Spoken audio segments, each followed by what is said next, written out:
det du sa?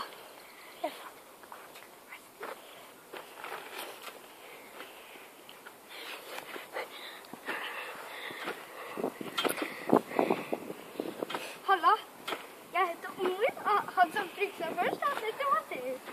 Og han som filmer litt Ivan, han kommer etter meg. Så sjekk dette.